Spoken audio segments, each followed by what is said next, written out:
Chapter 1 Introduction to Physical Geography, Section 1.4 Science of Physical Geography.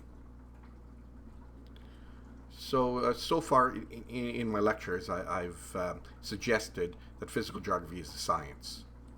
So what is science? Probably the simplest definition of what science is that it's logical common sense. The main goal of science is try to understand the world and the phenomena that exist in it. We can extend this to more than just our planet. Everything that is in the universe, science can attempt to try to figure out how those things that exist in that universe work. Logic is a form of reasoning that tries to obtain factual truth. So as I said, physical geography is a science. Another thing that we can say about science is science logically tests hypotheses. Now, science has undergone some changes in terms of its methodology. In the 1620s, Sir Francis Bacon suggested that science was mainly involved with inductive logic. In the 1930s, Karl Popper, a philosopher of science, argued no, inductive reasoning is not the way to do science. Science should be done with deductive logic. And I'll explain how this works in a few minutes. The next slide sort of represents in graphic form scientific understanding. So on the left-hand side, we have a box that represents reality. And what we try to do in science is, with reasoning and logic, we try to build theory that explains reality. The next slide, once again, a graphic representation of understanding, gives us a little bit more details about explanation. It suggests that explanation actually has two components to it, unification and idealization. So we can define idealization as the condensation of a body of empirical fact into a simple statement.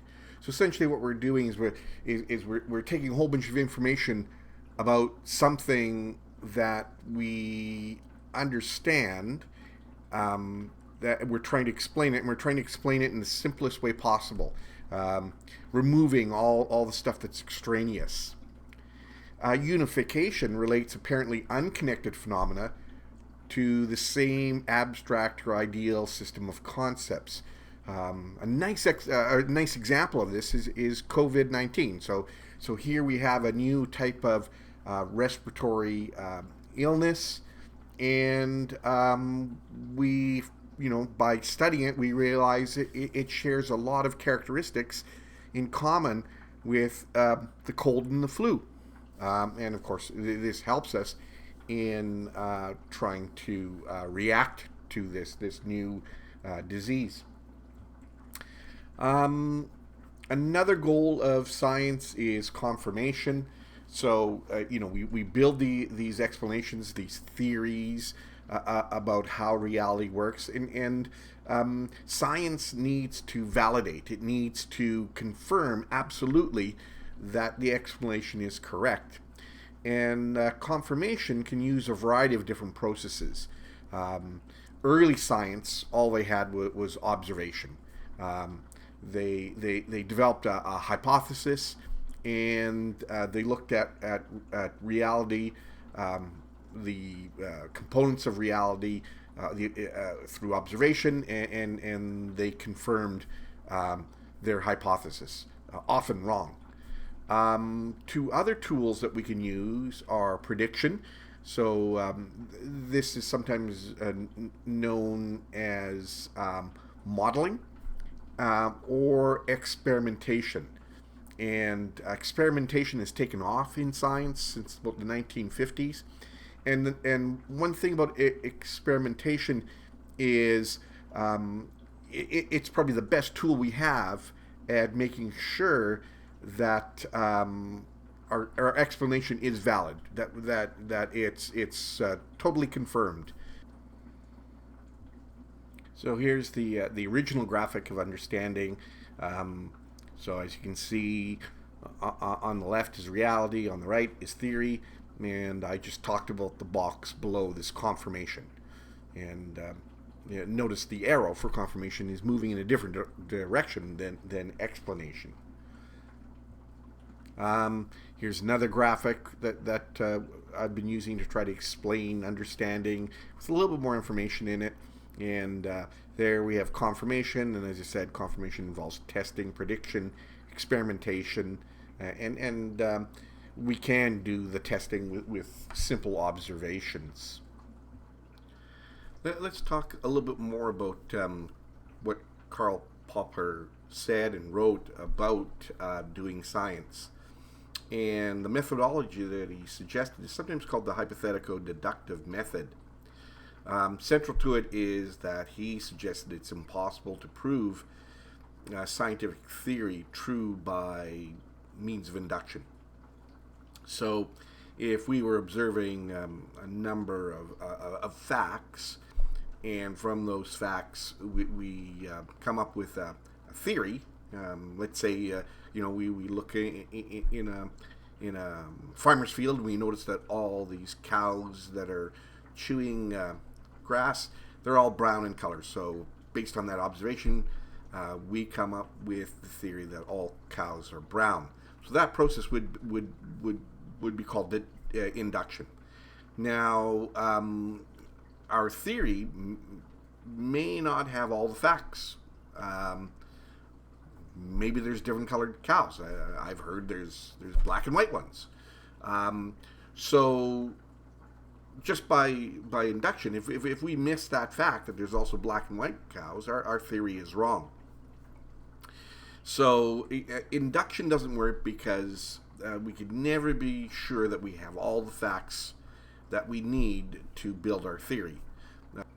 So Karl Popper suggested the proper way to do science is by deduction. So this method, this deductive method, is commonly called the hypothetico-deductive method because it begins with a hypothesis. So a hypothesis is a statement that describes how some sort of process works, and that statement can be tested empirically. And as I said, researchers could test their theory either via observations, by a predictive model, or by doing an experiment. Okay, just to repeat this, in science, if we use observations, what we're talking about is the collection of descriptive data. These are usually in the form of measurements. An example of a field of science that uses observations as their primary way of gaining knowledge is cosmology. So what we know about the universe. Most of the theories are based on observations from telescopes, whether they're optical or radio telescopes.